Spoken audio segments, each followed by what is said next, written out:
Good evening, everybody. Welcome to the Board of County Commissioners regular meeting, today being Tuesday, September 7th, 2021. We'll call the meeting to order. We'll have our invocation by Deputy Administrator Alfonso Jefferson, followed by the Pledge of Allegiance. If you'll please join us. Thank you. Please stand and join me. Dear merciful and loving God, we come before you today to give you thanks for your many blessings and the comfort that you provide to us daily. We ask that you continue to look over us, protect those in harm's way, and uplift those in need. As our leaders conduct the people's business, please provide them with the wisdom and the compassion to continue to advance St. Lucie County and our region. We know that your love is unwavering and everlasting, and we give thanks. Amen. Amen. I pledge allegiance to the flag of the United States of America and to the republic for which it stands, one nation, under God, indivisible, with liberty and justice for all. Okay. Thank you, everybody, and welcome. First item of business will be public comment. Anyone wishing to address the board that is not a public hearing, those are best saved until we actually have that particular item come up on the agenda. So if you'd like to come forward, just let us know who you are for the record, and we are in public comment. Good evening, sir. Good evening, guys. How are you today? Very well, thank you. All right, my name is Mark Bryant, the city of Port St. Lucie, 1203 Southeast Pinewood Trail. It's been a while since I've been up here, but I wanted to talk to you guys about a potential opportunity tonight that could affect our county and, quite frankly, our region. I don't know if you guys are aware, but back in July, the United States Senate passed the Infrastructure Investment and Jobs Can you Act. back up just a little bit? I'm sorry. No, that's okay. Hit your microphone. It's modulating. Sorry about that. The United States Senate passed the Infrastructure Investment and Jobs Act, also known as the Bipartisan Bill 69 to 30. This $1.2 trillion bill is the biggest, largest, most important infrastructure bill since the Interstate Highway System of 1956. $17 billion are designed to go to United States ports across the country. And I know you guys are responsible for the Port of Fort Pierce jurisdiction. That would actually benefit us should you guys make the decision to apply for it and put in for it. And this would help with direct and surrounding entrance with roads and infrastructure to the port and to generate immediate development and opportunities. Also, another $25 billion are going to go to the airports across the United States. The TCIA, also known as Trocha Coast International Airport, would also be beneficial. And in 2019, the FFA, and I did some research, stated that until improvements for infrastructure are improved or implemented, no major commercial airlines would be served from there. And another $66 billion for freight rail and passenger improvements into the railroads are out there for federal funding as well, which is by the port as well as other areas in St. Lucie County. And by applying for a piece of this available funds, projects that have been backlogged for years and decades due to lack of funding would be available and would be put into projects on the pathway to construction. This may be our county's best and last opportunity for a while. If we don't take this opportunity, I don't know what's in the future, but I say we should make the application for this now because it would be beneficial. So we can no longer let the ship sail on this opportunity for the port and airport and the rail to develop. And the reason why I say rail is because are we still in the running for Brightline, or have they made that decision? Reason why I ask is because if we apply for funding for rail, that would actually enhance our chances for Brightline instead of looking to Stewart, which last I heard, that's still in the running as well. Why not have the money where Fort Pierce is a heck of a lot bigger than Stewart and more opportunities than Stewart? We should invest in the rails here in St. Lucie County so Brightline would come to us, because I think it's pretty cool that we can go from Fort Pierce to Orlando or Jacksonville, wherever it's going to land, based out of Fort Pierce. And you have the downtown that's being revitalized right now. And I've been here a long time in St. Lucie County, and I've never seen a great opportunity. I think it's time to take advantage of it right now. Thank you guys for letting me speak. You guys have been great hosts, and you guys have yourself a blessed evening. Thank you so much for your comment, sir. You're welcome. We're under public comment. Good evening. Good evening. Hope you all had a nice summer. Good to see you again. Good to be- Yeshik, 3000 Block Indian River Drive. Just wanted to thank you for what you've done thus far. We got Eric Gill's newsletter, and we appreciate that. Some things that I would like to see are what budget we have remaining in the approved budget for the work, as far as it relates to safety on that road. And then, in addition, I haven't heard anything new on the US 1 lights being synced to continue to take people off of Indian River and onto US 1. And there's obviously accidents. We can't fix all problems, of course, but we're looking forward to seeing you guys in October. Just wanted to say thanks. Before you go, can you say your name again for the clerk? I think I talked over Monica Yeshik, with a Y. I think I Thank talked you, over guys. Thank you. And girls. Oh, and you know what? A question we were wondering. What's with the orange? You'll hear in a minute. See, I love there's a teaser in the public comment, really? We You can have one. We are under public comment. Anyone wishing to address the board? Seeing no further public comment, we will come back to the board. Next item will be the approval of a sorted number of minutes. They are first from Budget Workshop, Day 1, meeting of July 7th, 2021. The second is Day 2 of that budget meeting on July 8th, 2021. The third is the informal meeting of August 10th, 2021. The other is the regular meeting of August 17th, 2021. And the last was the special meeting of August 17th, 2021. If there are no changes, adjustments, or corrections, I'll accept the motion to. Move approval. We have a motion and a second. That includes all of the minutes, correct? Yes. All right. If there's no further discussion, all in favor? Aye. Any opposed? Motion passes unanimously. Next item will be proclamations. First item will be a resolution number 21-319 proclaiming September 2021 as Hunger Action Month in St. Lucie County, Florida. Stay tuned. What you got? A resolution proclaiming September 2021 as You're going to need, I'm sorry, clerk, you're going to need to pull your microphone in. Thank you. A resolution proclaiming September 2021 as Hunger Action Month in St. Lucie County, Florida. Whereas the Board of County Commissioners of St. Lucie County, Florida has made the following determinations. Hunger and poverty remain issues of grave concern in the United States, the state of Florida, the Treasure Coast, and St. Lucie County. With 49,932 children and adults in St. Lucie County now categorized as food insecure, St. Lucie County is committed to taking steps to raise awareness about the need to combat hunger in every part of our county and to provide additional resources that citizens of St. Lucie County needs. St. Lucie County is committed to working with Treasure Coast Food Bank in educating people about the role and importance of food banks and other hunger relief organizations in addressing hunger and bringing attention to the need to devote more resources and attention to hunger issues. Food banks and hunger relief organizations across the country, including the Treasure Coast Food Bank, coordinated Hunger Action Day on September 17, 2021, and will continue to host numerous events throughout the month of September to shed light on this important issue and encourage involvement in efforts to end hunger in their local community. Now, therefore, it be resolved by the Board of County Commissioners of St. Lucie County, Florida. This board does hereby proclaim the month of September 2021 as Hunger Action Month in St. Lucie County, Florida, and calls this observance to the attention of our citizens. Passed and duly adopted this 7th day of September 2021. Thank you. Is there a motion? So moved. Second. We have a motion and a second. All in favor? Aye. Any opposed? Motion passes unanimously. Tonight we have Representative Dana Trabolsi acting in two roles tonight, and Director of Marketing of Treasure Coast Food Bank, and Deb Newfield, volunteer of the Treasure Coast Food Bank. Present for you. And then you get to explain the orange.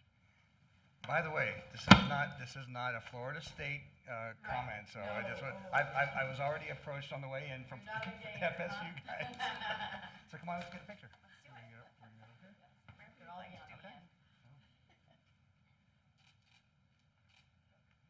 Microphone is yours. Thank you very much, Commissioner Zadowski. And thank you so much, Board, for sporting the orange for us tonight. As mentioned in the proclamation, which we do appreciate you recognizing September as Hunger Action Month.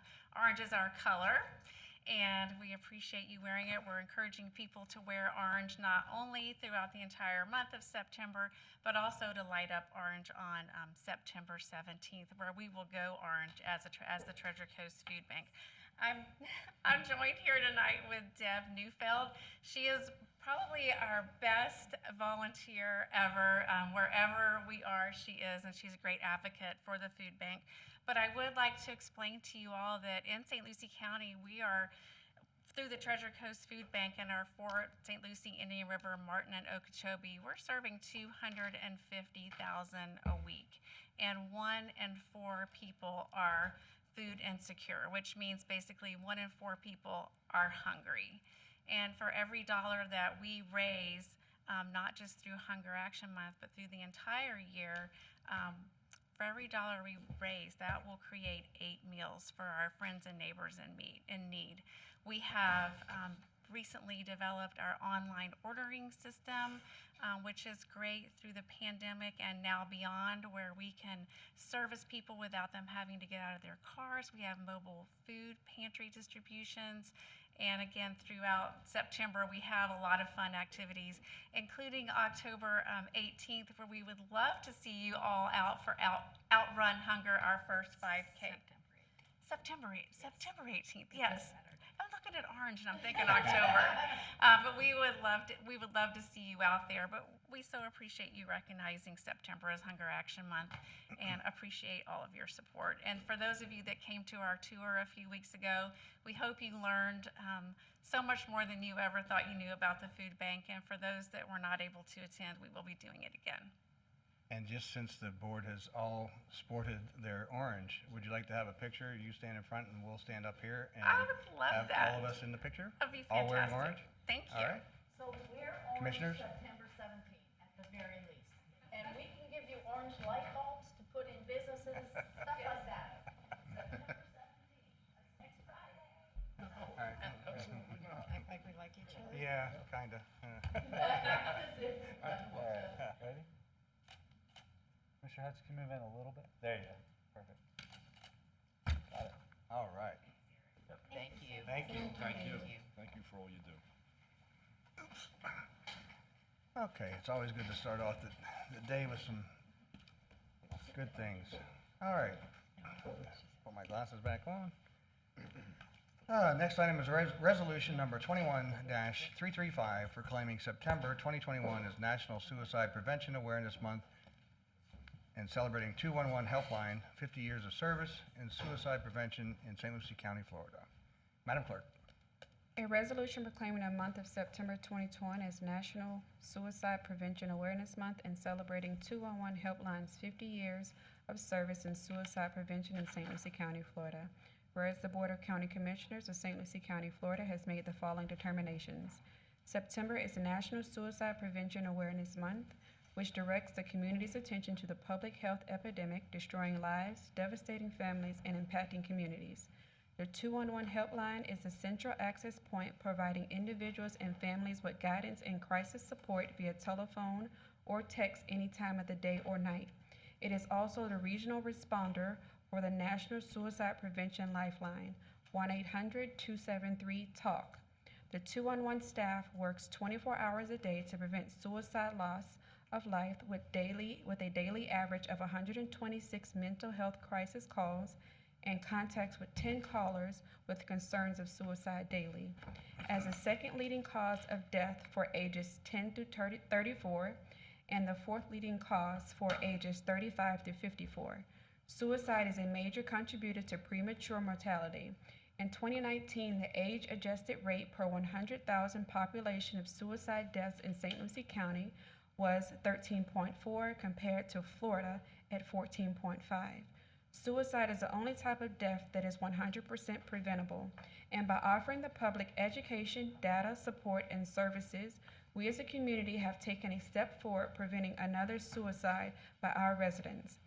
Now therefore it be resolved by the Board of County Commissioners of St. Lucie County, Florida, that this board does hereby proclaim the month of September 2021 as Suicide Prevention Awareness Month in St. Lucie County, Florida, and extend recognition to 211 Helpline for celebrating 50 years of service and frontline suicide prevention in St. Lucie County, and in doing so, urge all citizens to be aware of the only telephone number they need to know to access information on 1,600 agency providers with wide-ranging programs and services throughout the area.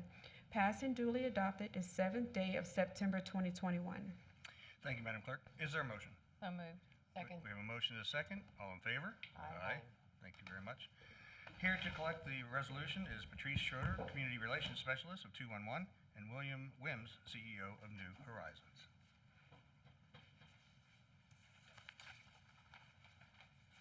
We have one for each of you. Thank you so much. You're welcome. Perfect. Shall we get a picture? We all did the sticker classes off. Okay,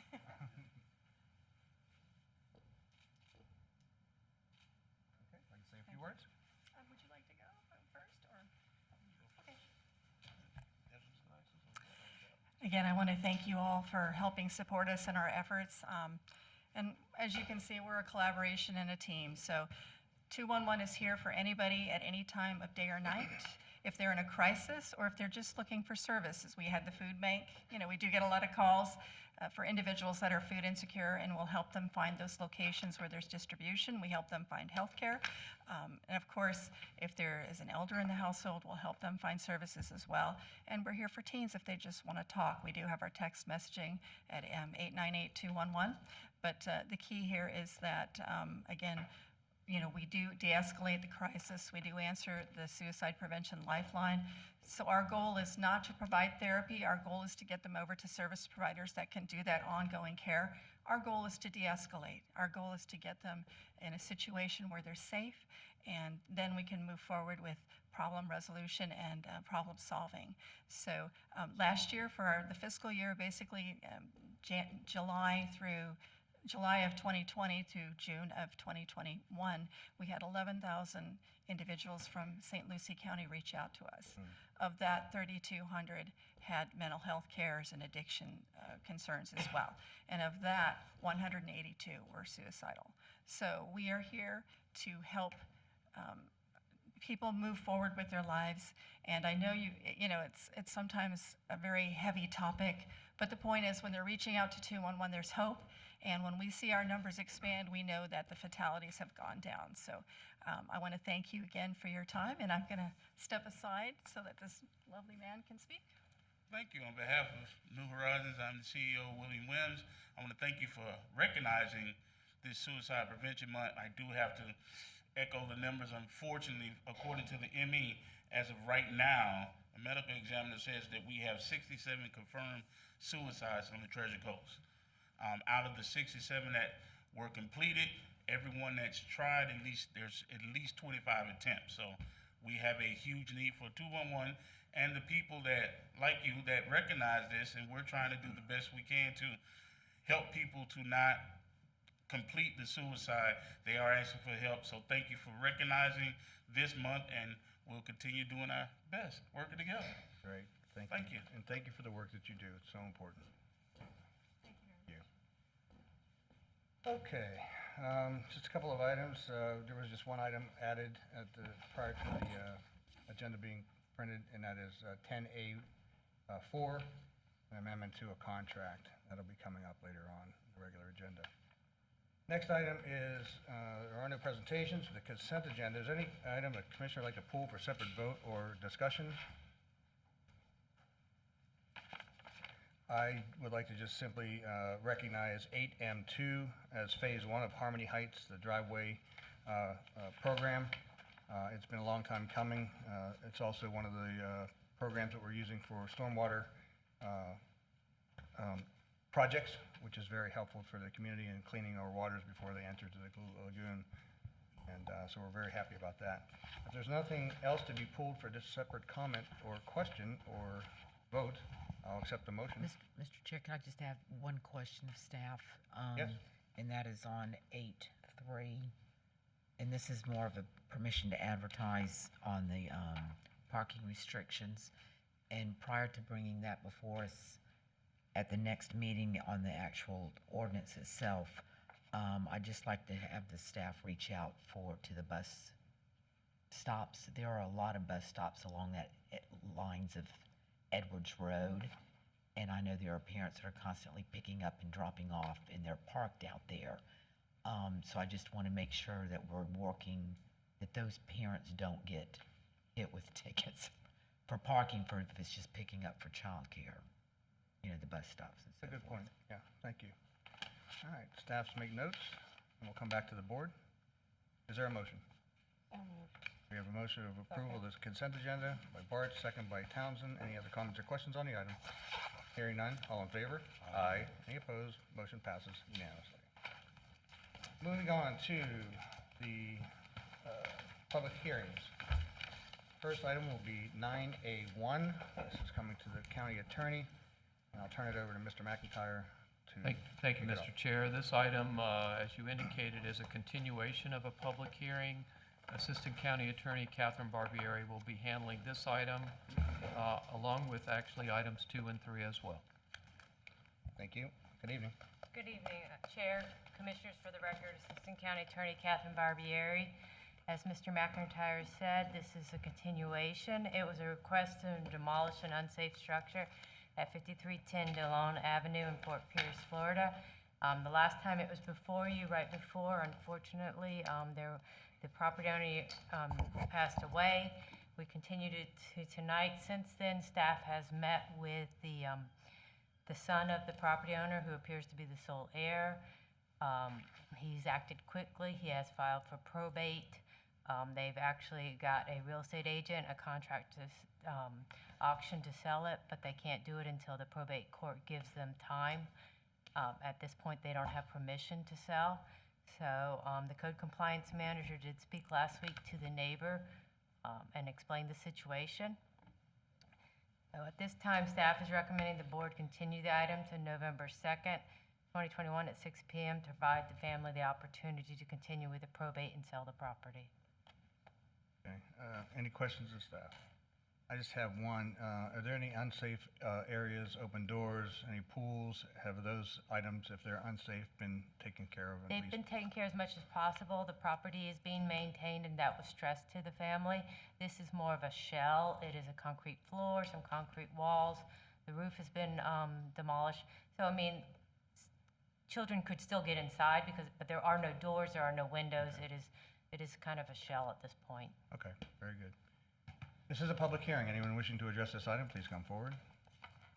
Seeing no movement, we'll come back to the board. Motion to approve. We have a motion to approve by Townsend, second by Hutchinson. Any comments or questions on the item? Hearing none, all in favor? Aye. Any opposed? Motion passes unanimously. Item number 2. Chair, Commissioners, again, for the record, Assistant County Attorney Catherine Barbieri. What you have before you is Resolution 2021-322. It's a solid waste final assessment resolution. Pursuant to Chapter 38 Code of Compiled Laws, St. Lucie County Board of County Commissioners has the authority to oppose an annual assessment for solid waste, garbage and recycling collection, disposal, and administrative services, facilities, or programs against certain properties within St. Lucie County. The board initially levied the reoccurring annual assessment on residential properties within the county solid waste urban service area for the purpose of including solid waste fees on property tax bills on September 14, 2004, and this method of collection in lieu of the garbage hauler billing the property owners directly for garbage and recycling.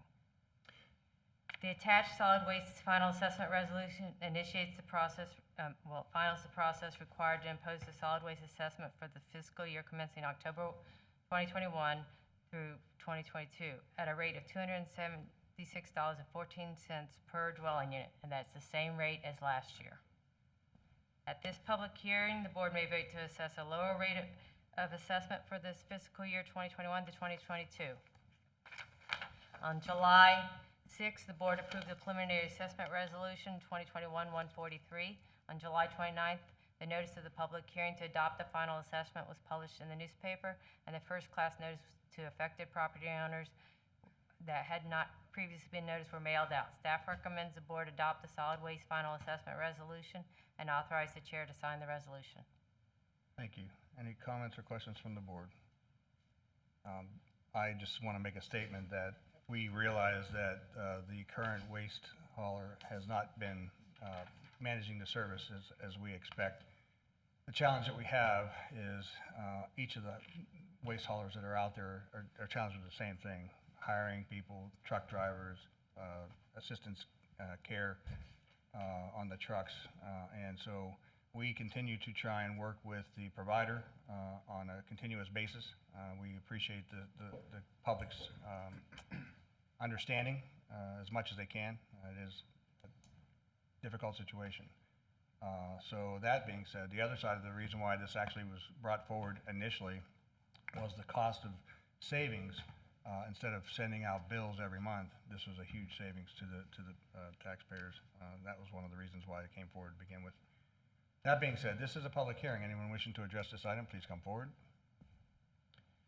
Seeing no movement, we'll come back to the board. Is there a motion?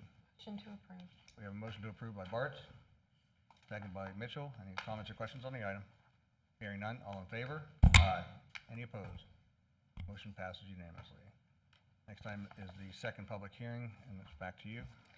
For the record again, Chair, Commissioners, is Assistant County Attorney Catherine Barbieri, and this is the second public hearing for ordinance 21-30, amending the St. Lucie County Land Development Code to provide for enforcement of the Land Development Code by the Code Enforcement Board, to provide for certain appeals be heard by the Board of Adjustment, and to provide for a name change of the Standard Housing Code to the Minimum Housing Standards. This is a sort of a cleanup ordinance.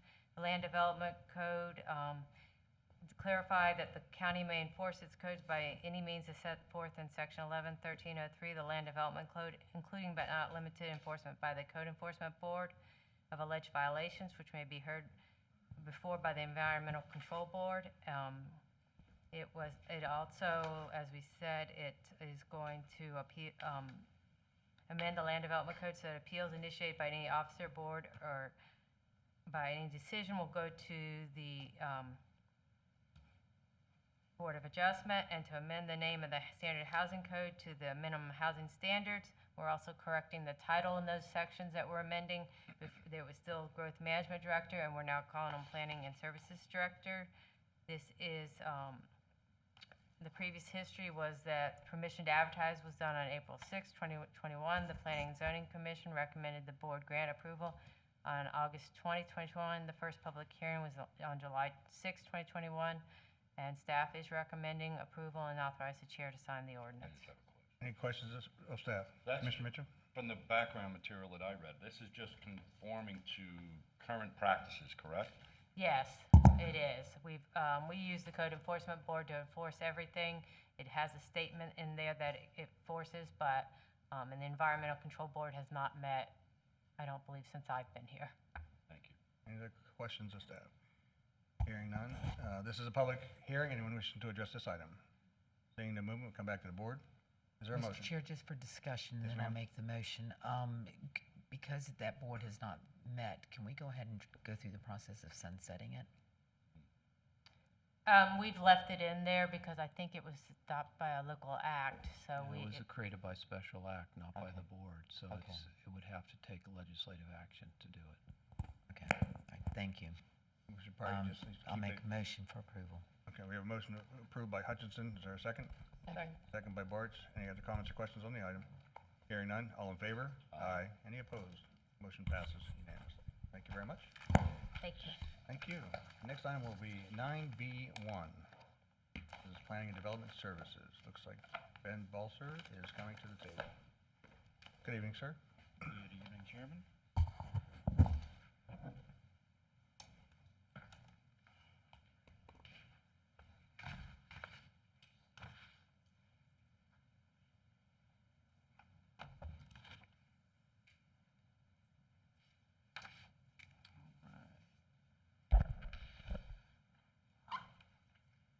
Good evening, Chairman Zidovsky and Commissioners. For the record, Ben Balser, Assistant Planning and Development Services Director. I'll be filling in for Jody Netwick tonight. Tonight I'll be presenting an applicant-initiated text amendment to Land Development Code Section 7.02.02B to allow recreational vehicle parks as a permitted use within the commercial land use areas of planned non-residential developments. In accordance with public notice requirements outlined in Section 11.00.03 of the St. Lucie County Land Development Code, public notice was advertised in the St. Lucie County News Tribune on August 27th, 2021. In 1976, the Board of County Commissioners adopted Resolution 76-96, establishing supplemental standards for RV parks, allowing the use of recreational vehicles as suitable means for temporary habilitation for short periods of time. The intent of the text amendment before you this evening is to allow recreational vehicle parks within commercial areas as an eligible use within the planned non-residential development zoning district. The proposed language will allow for an applicant to apply for a planned non-residential development within commercial areas, but restrict the use to only recreational vehicles and travel trailers as defined in Standard Industrial Classification 7033. The bolded and underlined language is the proposed amendment added to the planned non-residential development permitted uses. Any proposed rezoning application for recreational vehicle parks within the PNRD zoning district will be evaluated for consistency and compatibility with the surrounding commercial land uses. The Planning and Zoning Commission held a public hearing on July 15th, 2021 and voted unanimously to recommend approval of the proposed text amendment. On August 3rd, 2021, this board voted unanimously to schedule the text amendment for the adoption hearing that you're hearing tonight. Staff finds this petition to meet the standards of review set forth in Section 11.06.03 of the St. Lucie County Land Development Code and is not in conflict with the goals, objectives, and policies of the St. Lucie County Comprehensive Plan. Staff recommends board approval of Ordinance 2021-34 to allow recreational vehicle parks subject to the requirements of Section 7.10.16 as an eligible permitted use within the planned non-residential development zoning district. Thank you. I'm available for any questions. Any questions of staff? Hearing none. This is a public hearing. Anyone wishing to address this item? Seeing the move, we'll come back to the board.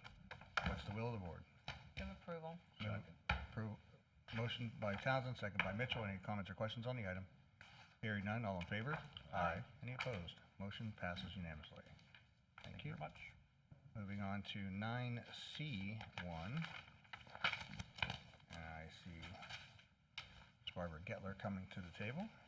Good evening, ma'am. Long time no see. Good evening, Mr. Chair, Commissioners. For the record, Barbara Gettler, MSBU Coordinator.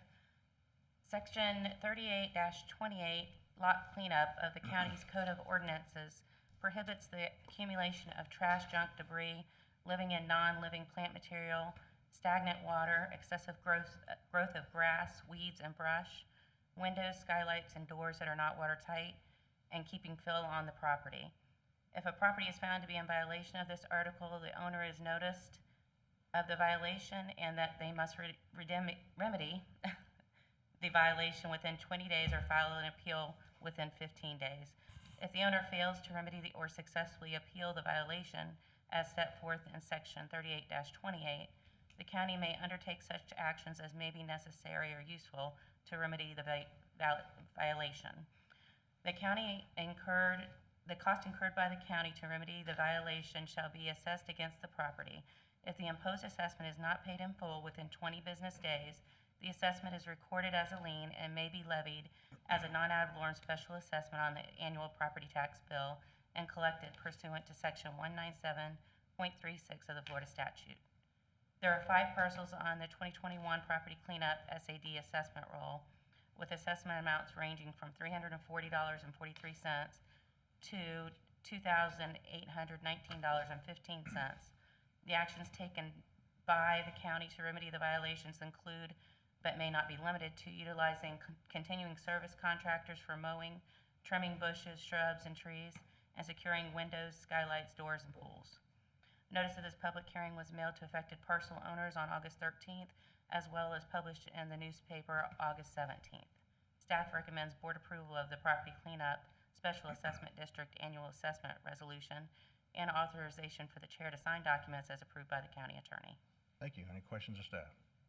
Hearing none, this is a public hearing. Anyone wishing to address this item? Seeing no movement, come back to the board. Move approval. We have a motion by Bartz. Is there a second? Second. Second by Townsend for approval. Any other comments or questions on the item? Hearing none. All in favor? Aye. Any opposed? Motion passes unanimously. Next item, number 2. Again, for the record, Barbara Gettler, MSBU Coordinator. In February 2021, the board established a voluntary program, ordinance 21-004, in which to give eligible property owners, in which eligible property owners can apply for and receive funding to improve or repair culverts, and then repay this funding through imposition of non-ad valorem special assessments against the improved property collected in annual installments on the tax roll. In August 2021, the board approved resolution number 2021-318, an initial assessment resolution. This resolution described the property to be located within the MSBU, provided for the imposition of special assessments therein, directed the assessment coordinator to prepare a preliminary assessment roll and to take such actions as may be necessary in furtherance of and establish this public hearing. Resolution number 2021-341 is the final assessment resolution as required by the county's ordinance. The purpose of this resolution relates to the imposition and collection of special assessments to fund stormwater culvert improvements within the Culvert 2021-01 MSBU, determine that real property therein will be specially benefited, establish a method of assessing the cost of the improvements, ratify and confirm the initial assessment resolution, and approve the assessment roll. Staff recommends board approval of Resolution 2021-341 and authorization for the chair to sign documents as approved by the county attorney. Any questions of staff? Any comments? Hearing none, this is a public hearing. Anyone wishing to address this item? Seeing no movement, come back to the board. Motion to approve. We have a motion to approve by Townsend, second by Bartz. Any comments or questions on the item? Hearing none, all in favor? Aye. Any opposed? Motion passes unanimously. Thank you very much. Thank you. Now we'll move on to the regular agenda. First item will be 10A1, and this comes back to the county attorney for kickoff. Thank you, Mr. Chair. This item relates to public-private partnerships, sometimes known as P3s. We're proposing to amend the county's purchasing manual to add some provisions that would track there is an existing state law that authorizes county and other governments to enter into these partnerships, but we believe it's in the county's best interest to adopt these procedures in our own our purchasing manual. We have proposed a resolution 21-320, which if adopted would amend the purchasing manual to add a new section pertaining to those partnerships. We believe that we will be seeing more of those in the future. I think the gentleman mentioned that there's potentially an infrastructure bill coming that would seem logical that would generate some of these private-public partnerships. We already have some interest in some areas, and I know some of our neighboring governments have also received interest. So we think it's a good idea. We hope the board agrees. We're proposing a resolution 2021-320. Staff recommends approval. Thank you. Any questions of Mr. McIntyre? Dan, would this include, like, say with the American Rescue Plan and we have broadband, for instance? Would that be a public-private partnership potentially with, like, say, AT&T, Comcast, or something like that? It could. It's not limited in terms of scope to infrastructure or American Rescue Plan. It could be just somebody coming in and proposing a project, just generally without a funding source. They would fund it privately through their own, but we just think there's probably, we think it's coming, and we think it's already here, actually. So it wouldn't, but yes, in answer to your question, it could be broadband, it could be any number of things that the county could get approached, and we think it would be good to have a process in place. Thank you, Mr. Chair. That's it. Any other comments? Mr. Chair, I just have one other question. Dan, in regards to the fee that would be charged, is that for anyone that we would put out? Therefore, these are only for the unsolicited side. Well, I think if we put something out, we would probably have a fee that we would put in there. This is really for unsolicited. Actually, that resolution will be coming back to you on the 21st because we'll need a fee resolution. We're going to recommend talking with the county administrator for board consideration, a $3,000 fee. That's an initial fee. If it costs more than that, and it probably will, to be honest with you, in terms of analyzing, it'll depend on the nature of the proposal and what we have to do. But the intent here is for the private party to pick up the entire cost of this, not the taxpayers. But we think there should be an initial fee. We're recommending, it's a judgment call, really. You want to encourage this, so you don't want the fee to be too high. On the other hand, you don't want it to be so low that it really is a sticker shock when they come in. So it's a judgment call. We're going to talk about it, I think, on the 21st. All right, then I'll hold my questions till then. Okay. Thank you. Thank you. Any other comments or questions?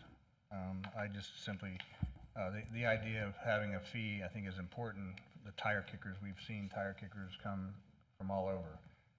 And to take up so much staff time, I think it's important that we limit that type of atmosphere. So that being said, I'll wait for the language also to make additional comments. This is a regular agenda item. It's not quasi-judicial.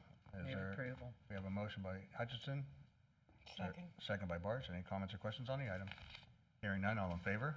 Aye. Any opposed? Motion passes unanimously. Thank you. Next item, 10A2. Thank you, Mr. Chair. This item relates to a proposed release of conservation easements by the Coulter Group Acquisitions, the new owner of what used to be known as the Stark Ranch, now known, I believe, as Oak Ridge Ranch. I believe there's a representative of Coulter in the audience.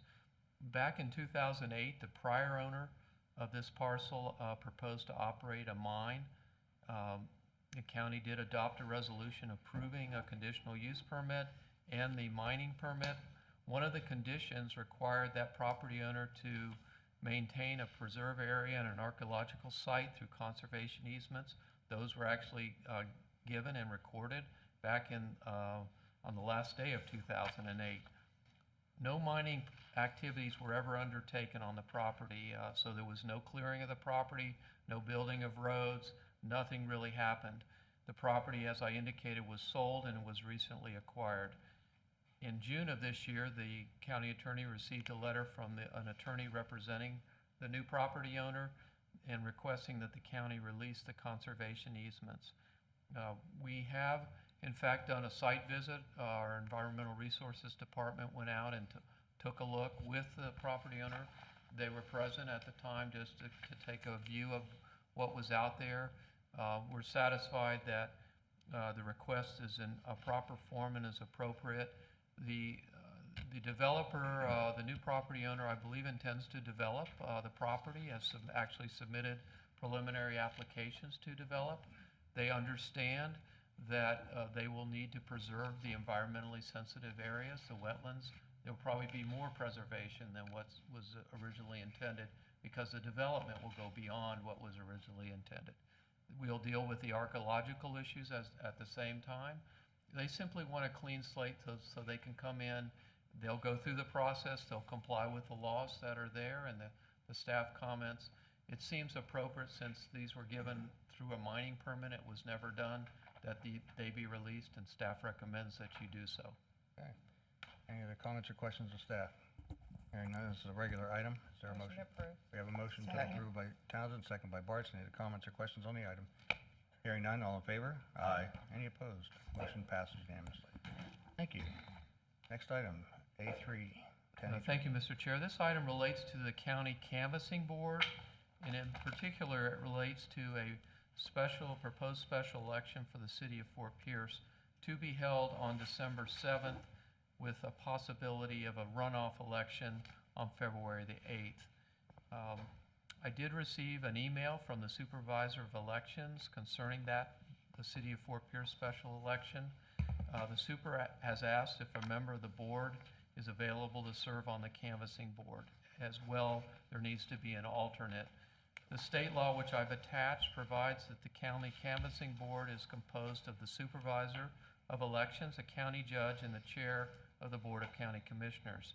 If the chair is unable to serve or is disqualified, and that would typically be if you were running in the election, which of course you're not going to be in the city election, or if you're supporting a candidate in that election, you would not want to serve you would be disqualified. The board, if that's the case, the board must appoint as a substitute member one of its members who's not a candidate and who's not an active participant in any campaign. The chair of the board would then appoint a member of the board to serve as an alternate. There are a number of meetings. You have equipment tests, you have vote by mail, there's any number of meetings, and it's almost impossible to attend all meetings. You'll have conflicts, so you need an alternate there available just in case the conflicts occur, so it's seamless. We'll need to, the supervisor needs to identify the member of the board that's on the board and the alternate, and the law requires that she identify that. So she's asked that you determine your availability. Again, it would start with the chair. If you're unable to serve, then it will go to an alternate. And then if you are able to serve, then it will go to an alternate you'll need to appoint.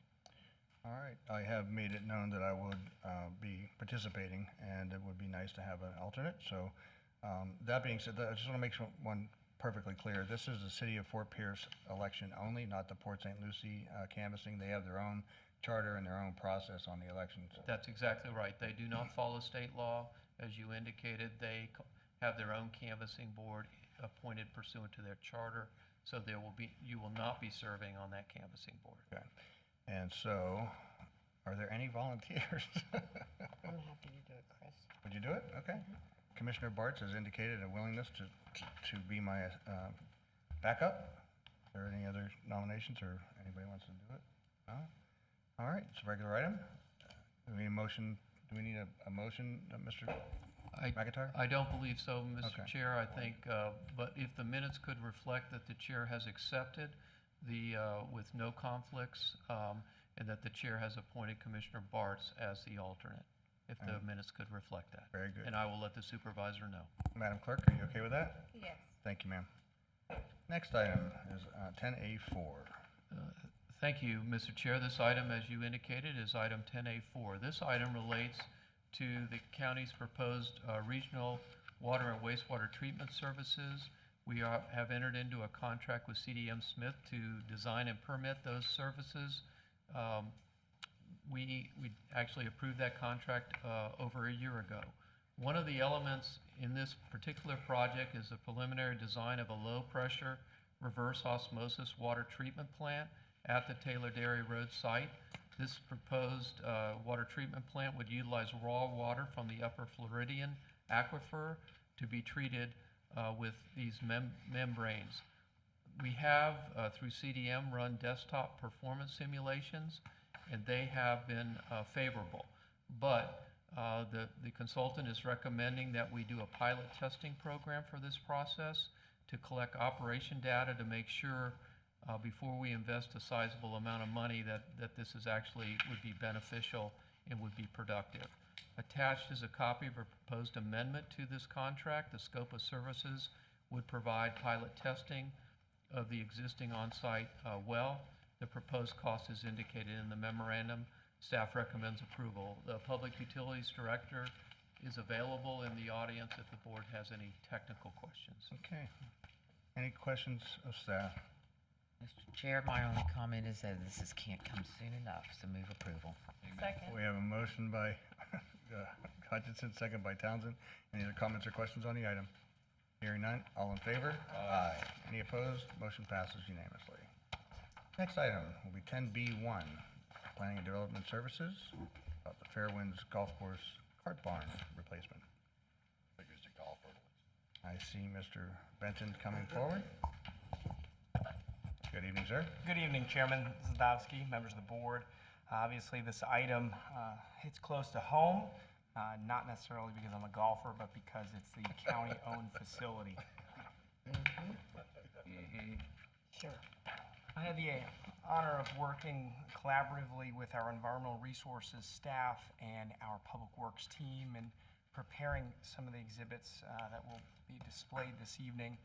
This is an initiative spearheaded by our golf course manager, Mark Camerini, and his staff to maintain operations, their facilities, and also plan for the future and the needs to maintain that enterprise operation out at Fairwinds Golf Course. Just some quick history. Obviously, Fairwinds Golf Course began operations in 1991. It's a Jim Fazio design, championship golf course, par 72. The golf course is actually atop of the former landfill. It's a great mitigation story and reuse of that land, and accompanying it is numerous acres of preserved conservation area aside of the Treasure Coast International Airport. So the county has quite the complex of greenways, preserves, future logistics area, and airport side activity, but this golf course is certainly an asset to our community and offers expansive recreational amenities. But again, established in 1991, there's a restaurant, clubhouse, and other activities that occur at this community facility. And the applicant, being St. Lucie County, is looking to expand the cart maintenance barn in size, allow for the replacement of it. Again, this evening's site plan adjustment is simply to have that capacity to explore costs and facilitate that through budgeting negotiations, but also have the ability to add some overflow parking, an alternative form of parking to support some of those transition peak times with the golf course operation. So we'll present the exhibits. But this is agenda item 10B1, major adjustment to the site plan at Fairwinds Golf Course. Again, Corey Benton, Assistant Planning Manager, for the record. The golf course itself is over 248 acres in size within the institutional zoning district. The developed portion of the property is at the northeast corner, accessible via Fairwinds Drive. We have the conservation public lands to the east, and of course the Treasure Coast International Airport to the south. This is the main area of focus for this evening's adjustment. To the south, to the northwest corner of the exhibit is where the overflow parking is sought to be implemented, utilizing existing drive aisles, adding some angled and parallel parking. Again, when there's peak activities, events, tournaments, or peak season, allow for the transition when golfers are arriving before others have departed. And to replace the cart barn. It's a very tight-knit facility. Carts aligned and parked very tightly within the structure. And it also serves for some back office maintenance to have the capacity to enlarge it, provide for more storage space, and also safety for employees. Again, the opportunity to replace the cart barn with a 7,500 square foot, up to a 7,500 square foot maintenance structure, and add between 20 and 25 overflow parking spaces. Here's an exhibit of the cart barn expansion showing the existing storage location, which is situated between the arrival and loading of golfers and golf bags. And to the south is the tee box of hole 10 and a sizable stormwater pond to the south. Further to the east, we have some of those conservation lands identified with the buffer line for wetland and the 25-foot buffer that's maintained. And then the proposed replacement cart barn, the available footprint accommodating for the cart path and some storm water routing around the structure, maintaining foundational plantings for landscaping to ensure that it's compatible and assimilates with the established campus, not adversely impacting golf operations and the course design. Here's the proposed overflow parking. We have angled parking design within the parking lot, served with a lot of one-way drive aisles. This design would incorporate additional angled parking and landscape islands separating the additional parking. The required parking for the overall facility, including the golf course, the restaurant, and the pro shop, is met by paved parking. This is a proposal to accommodate an alternative paving surface known as TrueGrid. It's a layer of turf, rock, and also a mesh knit fabric that allows for a level of perviousness to support storm water quality, provide a stabilized all-weather surface for vehicles to be parked to complement and serve as overflow parking area for this institutional recreational use. Based upon review in accordance with our Land Development Code and Comprehensive Plan and the Development Review Committee's input on this proposal, staff's recommending that the Board of County Commissioners accept this site plan adjustment and authorize the chair to sign documents related to it. Thank you, Mr. Benton. Any comments or questions? Jared, once again, I just have a comment. I'm really proud of staff for coming out of the box and looking at alternative parking measures. I hope that we will include that thought along the lines for the public as they come in and look at parking ideas, if you will. I've been preaching for that particular way of parking for years, it seems like, and have never got past that point. So if we're doing it for ourselves, we need to be at least allow other people the same opportunity. So thank you. Thank you, Commissioner. I think the most recent private sector establishment that's integrated it is A1 Truss, St. Lucie Boulevard, just down the road. Some of their staging areas and some of their temporary truck loading areas are served via the True Grid. So it's certainly a system that's out in the marketplace. Yep. And as our staff evaluates the longevity of it and the water quality upside to it. Well, it's we'll much see. more, to me, it's much more eye appealing to see the grass versus the concrete when half of it always stays empty. It's just that requirement for very few times. So, like I said, congratulations on thinking outside of the box. Thank you, Commissioner. And certainly out at Fairwinds, we know they can maintain the grass in top shelf fashion. Any other comments for staff? I just want to go back to the actual golf course and the mitigation. It was a landfill when there were no or minimal rules, if any, and the county undertook a huge process by which this golf course became a mitigation process where instead of costing taxpayers hundreds of thousands of dollars every year, is actually returning revenue to the taxpayers. And I think it's important to understand for a lot of folks who've come here that may live in, say, Savannah Club or some of the other private clubs have said, why are you competing against the private business? And we're not doing that. We're actually saving taxpayer money by creating this mitigation process and returning funds back to the taxpayers as opposed to costing them hundreds of thousands of dollars a year in managing this once was a landfill. I think it's important to know. Thank you, Chair. Yeah. That being said, I just wish you could do it a lot faster because the Chuck Hill Boys and Girls Club golf tournament is September 25th. I don't think that'll happen. good luck. All right, if there's nothing further, staff seeking approval. Motion to approve. Second. We have a motion by Bart, second by Townsend. Any other comments or questions on the item? Hearing none, all in favor? Aye. Any opposed? Motion passes unanimously. Thank you. As we get to the end of the agenda, Mr. Satterley is sitting in for Mr. Tipton. Do you have any announcements, comments? Mr. Chair, members of the board, September is always a busy month for the board. We have our tentative budget hearing coming up on Thursday evening, September 9th, here in the chambers at 6 p.m. The following week, on Tuesday, September 14th, we have the informal meeting that's at 9 a.m. That will also be here in the chambers. Then the following week will be our regularly scheduled morning board meeting on Tuesday, September 21st, here in the commission chambers. And then on Thursday, September 23rd, at 6 p.m. here in the chambers will be the final budget hearing.